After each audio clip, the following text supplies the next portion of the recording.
Colorado football is a team that you should not only be paying attention to entering the 2023 season, but more importantly, you need to be paying attention to them moving forward after this year, in 2024, 2025, and beyond.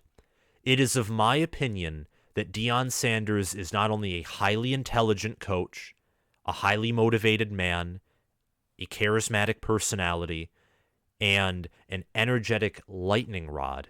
It is also my opinion that Deion Sanders is going to set an example, and he is going to pave the way and set an example as to how to rebuild a program in the modern era of college football.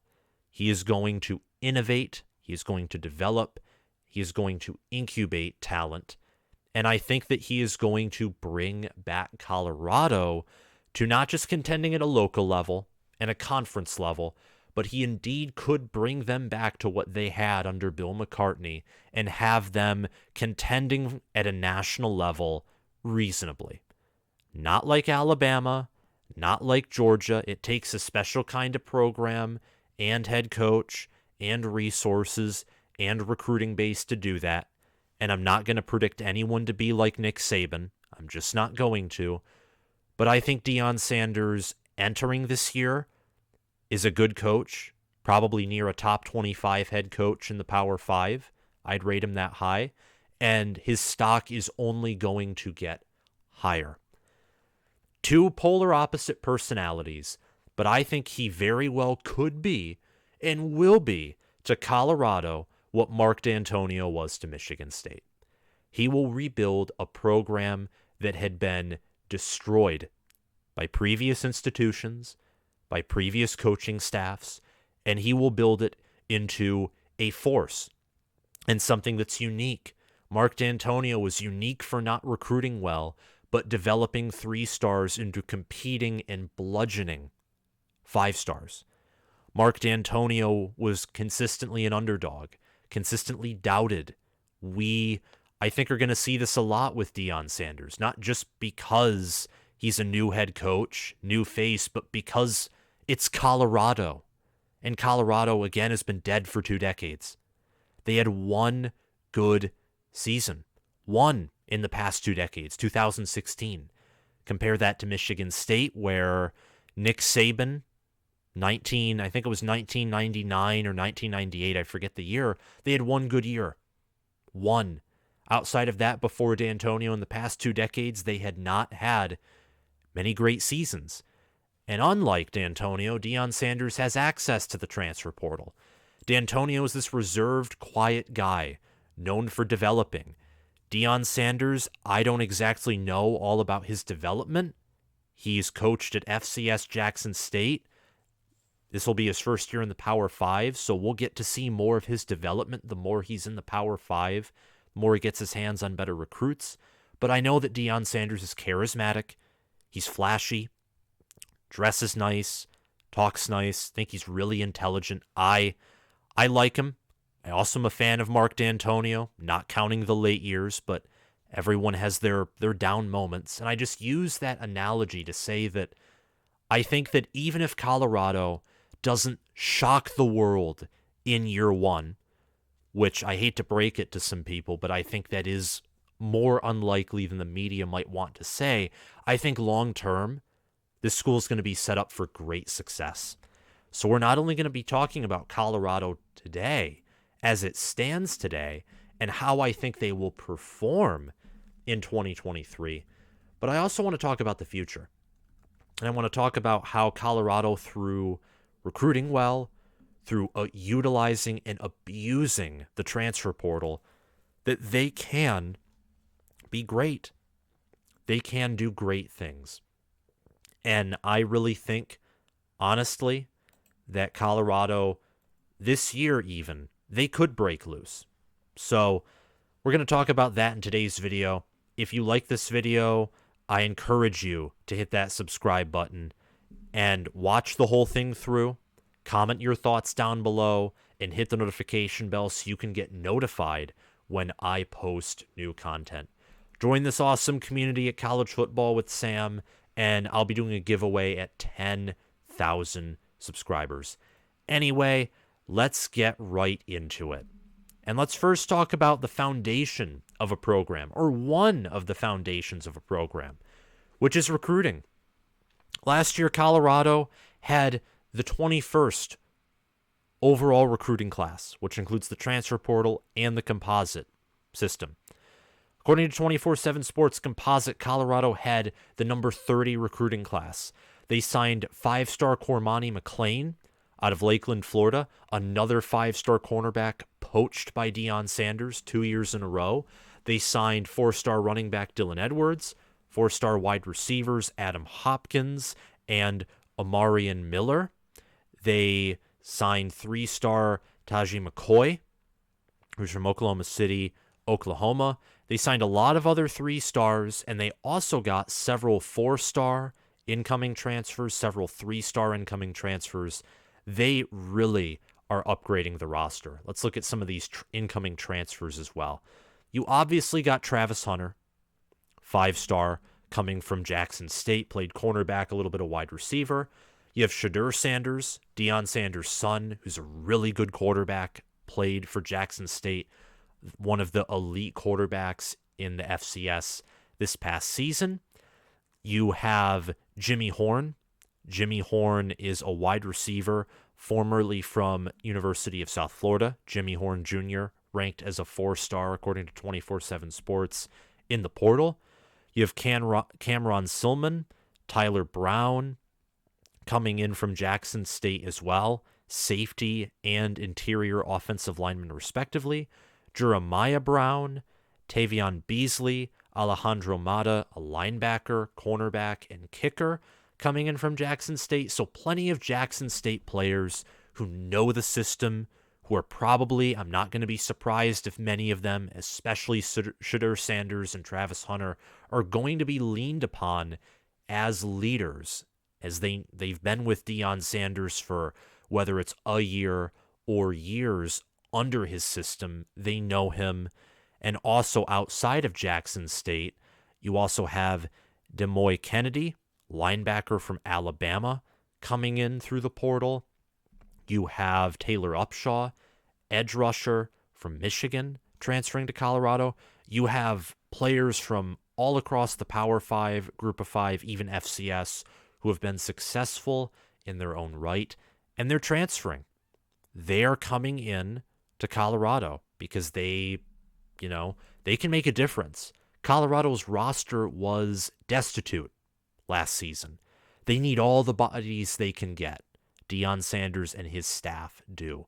Whether they're freshmen, whether they're incoming transfers, doesn't matter. They need bodies. This recruiting class and this transfer portal class is going to be an immediate, massive upgrade for Colorado. They have the number 1 transfer portal class, 25 incoming transfers. 25. And Deion Sanders has said they're not done yet. And 19 signed letters of intent. That is a total of 44 new bodies. 44 new bodies to the roster. And several other bodies leaving for smaller schools. The 30th composite rank in recruiting, the number 1 transfer portal rank. Overall, it was 21st in the country. The likes of schools such as Michigan, Ole Miss, Michigan State, and TCU is where Colorado ranked in regards to recruiting. Pretty impressive.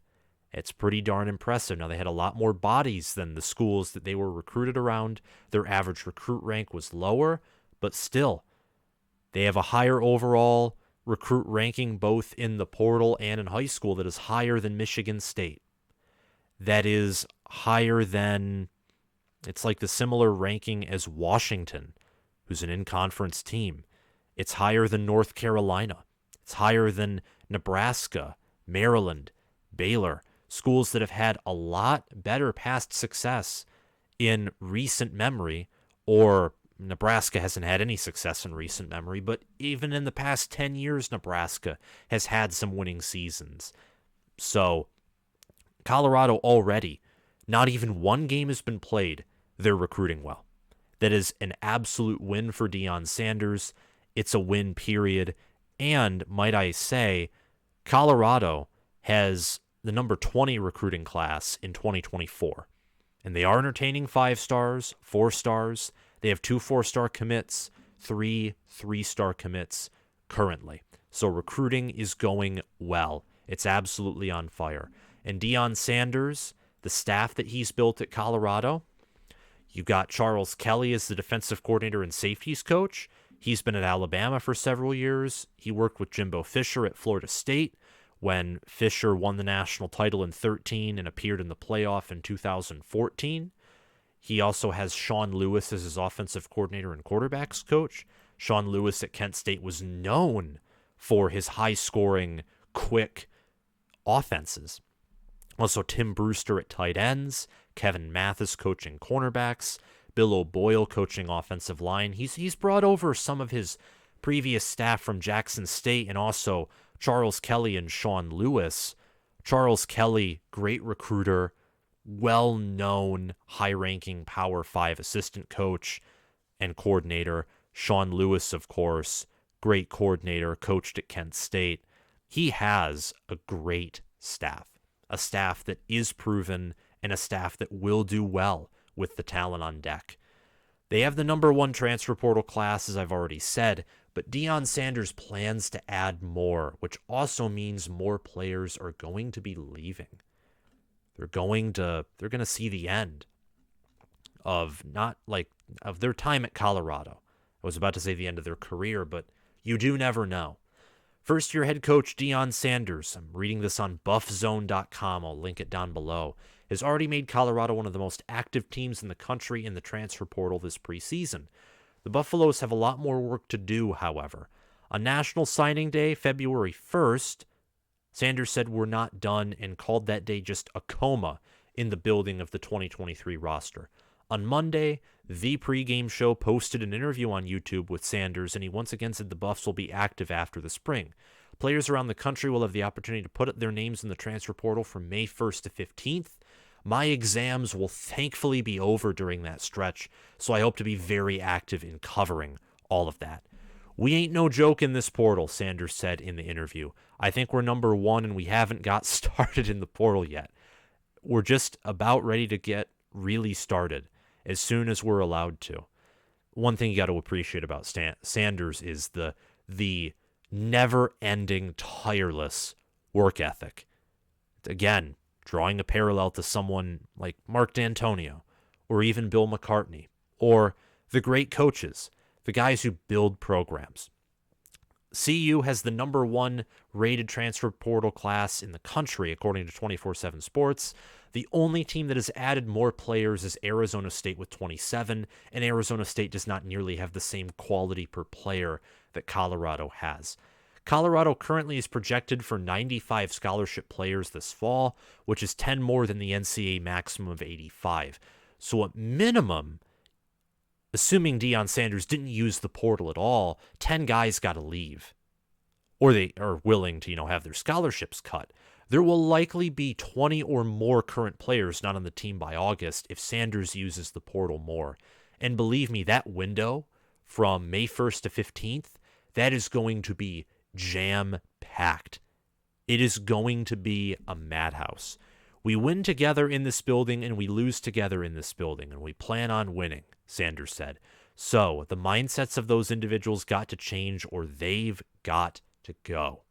Now, Sanders and the staff are focusing their efforts on getting every player better by the end of the spring. Everyone has to develop, Sanders said. I don't care if it's the last kid on the totem pole. We have to put forth the effort to develop him, to make sure he's better at the conclusion of the spring than when he came for the first day of spring.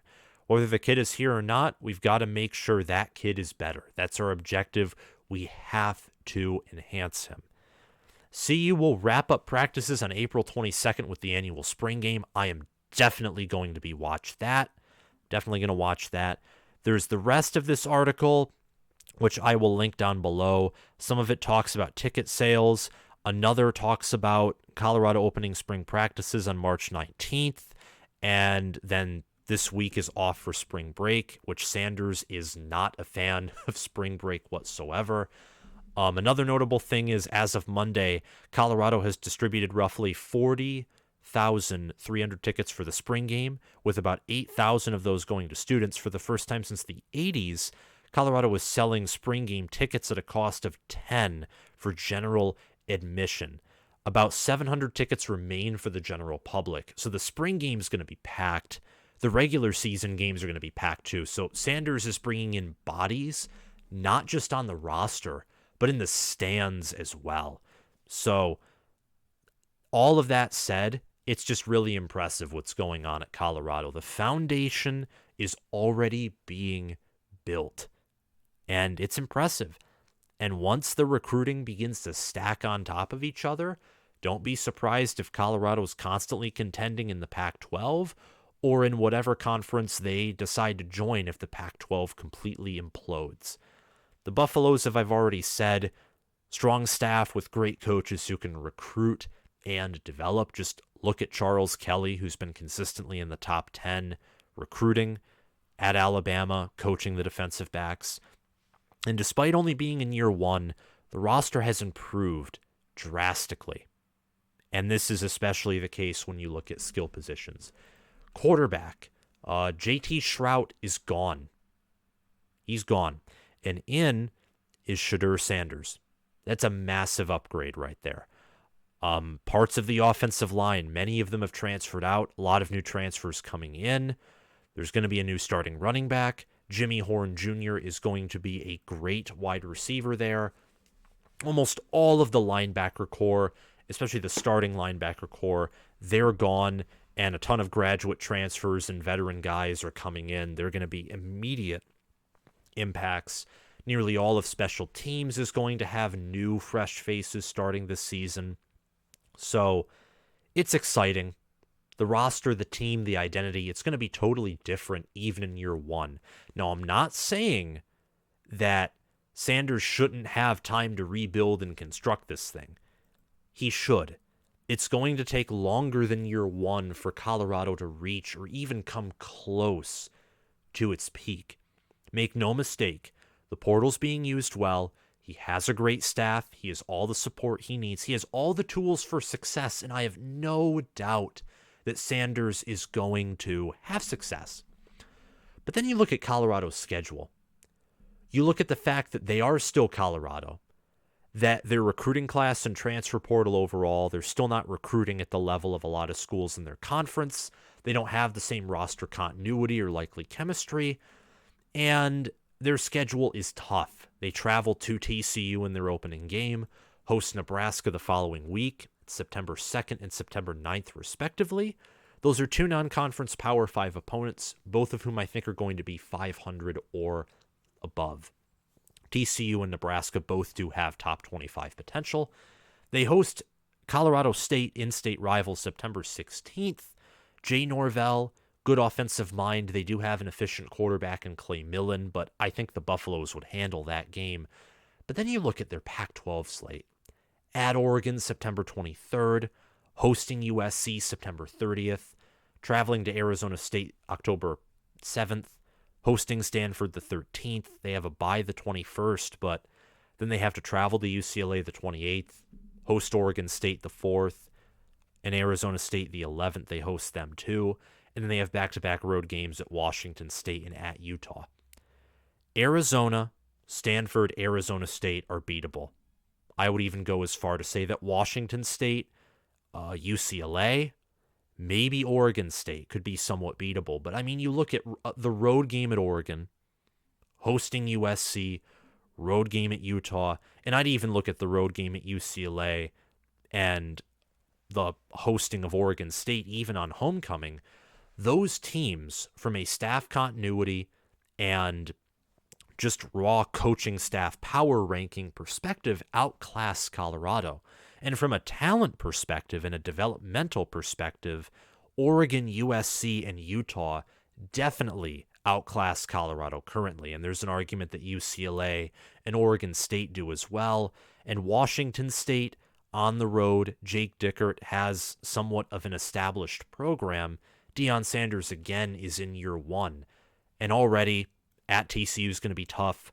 Nebraska out-talents Colorado, and they're using the portal, and they have a good coach, and they have a good coaching staff, and a builder in Matt Rule as well.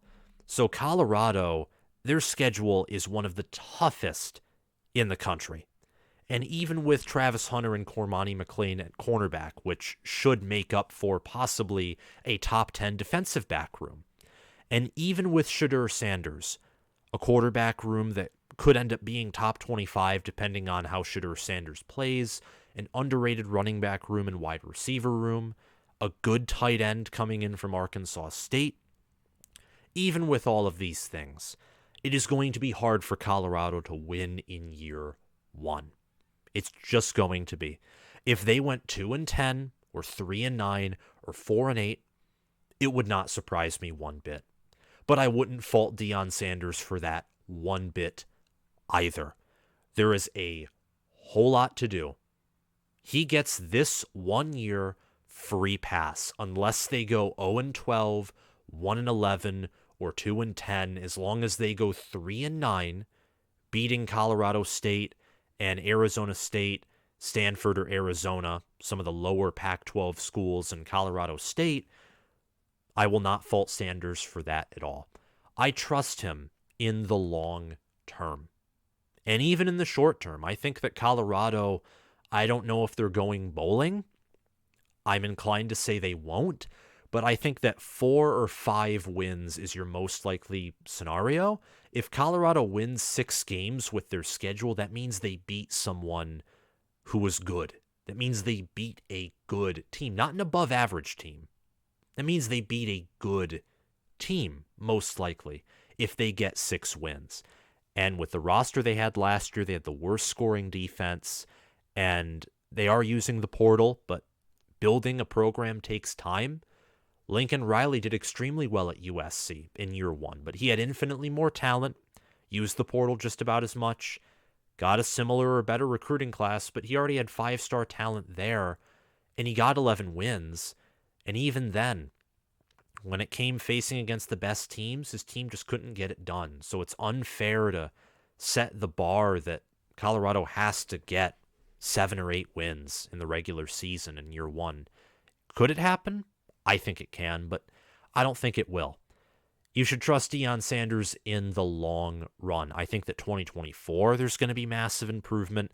I think that in the first few years of the Deion Sanders era, progress won't be linear. It'll be exponential, which is rare. Progress is not always linear, and progress is rarely exponential. But I think with Colorado, there is a very real chance that progress indeed for the first 2, 3, 4 years will be exponential. And that Colorado, with how they use the portal and how Deion Sanders recruits, and if they do have some success, they could skyrocket and be a national force rather quickly. And by quickly, I don't mean year one. I don't mean quickly in the terms of the transfer portal or NIL era. I mean quickly in the sense of what we used to think of as a rebuilding period, like 4 years. They could get there. And I trust Deion Sanders to do that. My prediction for Colorado is 4-8. I think that they will beat Colorado State, obviously, and I also think they will get wins over Arizona State, Stanford, and Arizona. If they're going to find wins on their schedule, I'd anticipate that Washington State, Nebraska, TCU, or Oregon State those would be the 4 losses out of the 8 losses that I think could most likely turn into wins. I think at Oregon and at Utah are going to be so hard to even get close to being competitive with those teams.